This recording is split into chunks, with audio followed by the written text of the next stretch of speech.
Autossabotagem pode ser extremamente nociva para todo mundo, viu? Às vezes a gente está aí buscando algum tipo de sucesso, tem uma meta pessoal, profissional e auto-sabota. Então, a gente pode se sabotar e afetar as relações com a família, com os amigos, pode sabotar uma relação profissional. E hoje a gente vai entender como identificar os sabotadores, como enfrentá-los e de que maneira prevenir essa situação que muitas vezes nem percebemos que está acontecendo, a gente não nota, a gente não sabe, fica repetindo um padrão e nada acontece. Quem conversa com a gente é o especialista em marketing pessoal, Adriano Abner. Seja muito bem-vindo. Boa tarde, Cláudia. Obrigada por estar aqui. Boa tarde. Eu que agradeço. Boa tarde, pessoal de casa. Muito boa tarde. Vamos sentar aqui para conversar ou você quer conversar em pé? Vamos sentar. Sentados. Autossabotagem. A gente faz isso o tempo todo sem perceber? Sim. A autossabotagem é um conceito que vem de um estudo científico que nós, em momentos da nossa vida, a nossa mente trabalha ou da forma amiga ou da forma inimiga, ou seja, ou a favor ou contra. E por que é muito importante a gente falar de autossabotagem? A gente se autossabota em todo momento, a gente não percebe que está fazendo isso, e isso tem total relação com a nossa felicidade, com o nosso bem-estar, com a nossa saúde e até com a nossa longevidade. Então, assim, é um assunto muito importante. Como é que a gente percebe se a gente está se sabotando ou não, hein? Olha, trazendo para uma metáfora, para não ficar muito científico, eu sempre gosto de dar esse exemplo. Então, vamos pensar que a gente está no meio do mar e a gente precisa nadar até a terra firme. Existem dois caminhos. Você pode nadar por cima, pela superfície, um caminho mais direto, mais focado, mas você também pode decidir mergulhar e precisar mais de ar, ser mais cansativo, ir para uma área mais escura, para uma área mais gelada. Você vai chegar em terra firme? Vai. Nesse caminho você vai precisar subir, buscar ar, você vai chegar muito mais estressado, muito mais cansado nesse aspecto. Então, o que seria a autossabotagem? Você falou muito da questão de alcançar metas, buscar resultados. É um caminho menos funcional, mais estressante, mais ansioso para você chegar e buscar resultados.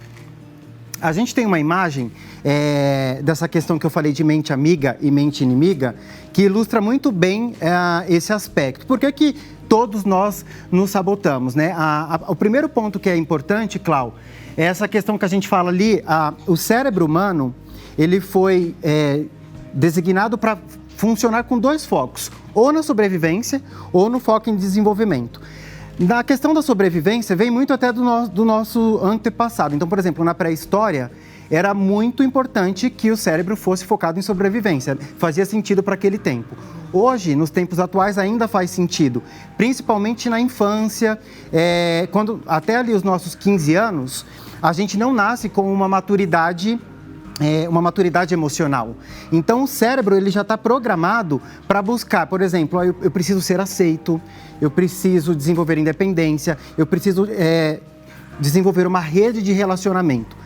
Mas o que acontece? Chega um determinado momento da vida que a gente precisa passar a utilizar o cérebro focado em desenvolvimento. O que significa isso? A parte mais exploratória, a parte mais criativa, a parte mais inovadora. Só que a gente desenvolveu esse mecanismo tanto tempo em vida, até os 15 anos, e o nosso cérebro, ele não é no automático, ele não vira a chavinha de pensar. Agora eu preciso focar em desenvolvimento. E a gente começa a trabalhar na maneira que os sabotadores interferem na nossa vida. Que a minha vulnerabilidade seja a força do pessoal de casa. Aí, eu trago até um exemplo meu, por exemplo. Quando, na minha infância, eu estudava numa escola que no ensino fundamental, no primeiro aninho, a gente tinha... O melhor aluno da sala recebia um prêmio, por ser o melhor aluno daquele ano. E o meu primeiro ano, eu recebi esse prêmio. Mas o que aconteceu? Foi motivo de orgulho para os meus pais, para a família. Eu fiquei super orgulhoso de mim mesmo. Só que virou o ano, o que aconteceu na minha mentalidade? E agora, no segundo ano? Eu preciso ganhar de novo. Eu preciso me esforçar para isso. E automaticamente eu tinha um esforço enorme durante o ano letivo na escola, porque eu estava focado, eu preciso ganhar o prêmio, eu preciso ser o melhor da sala, mesmo não sendo uma cobrança dos meus pais.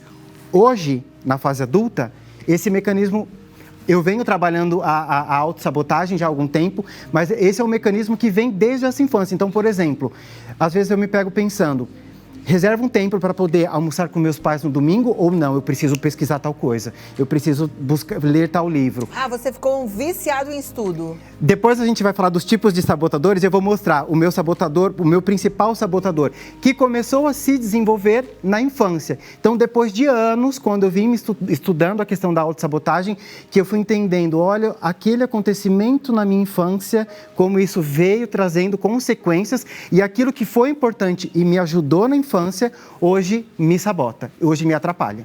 Que interessante, hein, gente? Então a gente consegue, assim com a sua história, já identificar aí nosso processo de sabotagem. Sim, a gente passa uma parte do tempo, tem uma outra imagem dos tipos de sabotadores, né? A gente passa tempo... Ótimo, essa imagem ela ilustra bem. Então, aqui são os tipos de sabotadores, onde eles moram. Eles moram na nossa mente inimiga, tá? Tem um que é o mais poderoso, que é universal, que todos nós temos, que é ali onde está o crítico, né? Então, o crítico, ele aparece muito numa forma de padrão de pensamento de que uma cobrança sobre nós mesmos ou sobre outras pessoas, ou até uma crítica muito relacionada aos acontecimentos da vida, das consequências, tá? Só que ele não sobrevive na nossa mentalidade sozinho. Eu costumo dizer que, vamos pensar que ele tem vários cúmplices, que são os demais que estão nessa imagem. Então, por exemplo, já usando o meu exemplo, o meu sabotador cúmplice mais poderoso, junto com o crítico, é ali o hiperrealizador, que está aqui. Então, qual é o padrão do pensamento do hiperrealizador? Eu preciso, a todo momento, buscar conquistas e sucesso a todo tempo. E com isso, todo momento preciso fazer coisas. Então, cheguei nessa meta, não, preciso de outra. Não, alcancei esse resultado que estou feliz, não, mas agora eu preciso de outra. E com isso, o que acontece? Às vezes eu acordo no meio da noite pensando, nossa, eu preciso fazer tal coisa. Ou então, por exemplo, eu não consigo nem focar. Estou aqui no programa já pensando, mas à tarde eu preciso mandar aquele e-mail que eu prometi para aquele resultado. Caramba. Então, isso é um padrão, por exemplo, do hiperrealizador. E a gente tem vários tipos. Então, o vítima, para ele, tudo é muito difícil, para ele tudo dá muito errado. Então, ele é o coitadinho da história, ele tem esse padrão de pensamento. O controlador precisa estar no comando, precisa controlar, tem uma dificuldade enorme em delegar, por exemplo. O insistente, uma necessidade enorme de perfeccionismo, de ordem e de organização. Ou seja, são mecanismos de pensamento, Clau, que não deixa a gente descansar. Eu tenho resultado? Tenho resultados. Eu alcanço metas? Sim, mas no caminho, esse caminho é estressante. Esse caminho consome a minha energia. Você perde qualidade de vida, você perde longevidade. Exatamente, bem-estar. Então, você dorme bem? Durmo bem porque eu venho trabalhando, desde quando eu comecei a pesquisar sobre autossabotagem, já tem alguns mecanismos onde a gente enfraquece os sabotadores. Então, por exemplo, toda manhã é meu momento sagrado de meditação. Eu preciso. Tem aí seu jeitinho. Exatamente. Eu também acho que a gente precisa ter consciência e organizar a nossa vida. Aí você falou que você faz meditação todo dia, né? Porque existe, como eu até falei na questão de enfraquecer os sabotadores, né? Como ele nasce ali na infância, com um padrão de comportamento por conta da sobrevivência, ou seja, em algum momento da vida era necessário aquele comportamento, aquela atitude. Então, isso está no nosso cérebro, a gente mesmo na fase adulta não perde esse mecanismo de sobrevivência do cérebro, é importante. Porém, existem maneiras de enfraquecer o poder desses pensamentos, desse padrão de sabotadores da nossa mentalidade. Eu dei o exemplo da meditação porque é um dos exemplos, por exemplo, né? Mas, por exemplo, o que eu costumo dizer muito, a primeira questão, até para o público de casa, porque eles estão adquirindo conhecimento aqui da autossabotagem e é muito importante saber que depois do programa precisa colocar em prática e repetir. assim faz o ciclo todo do aprendizado. O primeiro ponto já de enfraquecimento desses sabotadores é exatamente o sinal de alerta. Então, por exemplo, quando eu acordo no meio da madrugada e penso, nossa, eu esqueci de mandar aquele e-mail, eu já falo, olha o meu hiperrealizador aí. Agora não é hora para isso, agora é hora de eu estar dormindo. Então, eu já consigo terceirizar esse meu pensamento. Ele não é um pensamento saudável meu, ele é um pensamento que o meu sabotador está trazendo. E aí, claro, sempre desenvolver técnicas de bater de frente com esse sabotador. Eu tenho um amigo, ele me deu um exemplo que é muito legal. O sabotador dele é o sabotador prestativo, o mais forte. O prestativo para conseguir ser admirado, ele acaba abrindo mão das próprias necessidades para prestar ao outro. E ele falou, quando ele teve essa noção, para bater de frente com esse sabotador, um dia ele foi para o shopping e ele entrou em várias lojas, ele experimentava várias roupas, mas ele não comprava. Ele falou que, assim, doía isso nele, porque ele queria, sabe, poxa, o vendedor está aqui me dando atenção, eu estou experimentando, mas eu não vou levar. Exatamente para ele poder bater de frente com essa sensação de que você tem que servir, você tem que prestar. Então, ou seja, a gente precisa bater de frente com esses sabotadores e vai virando...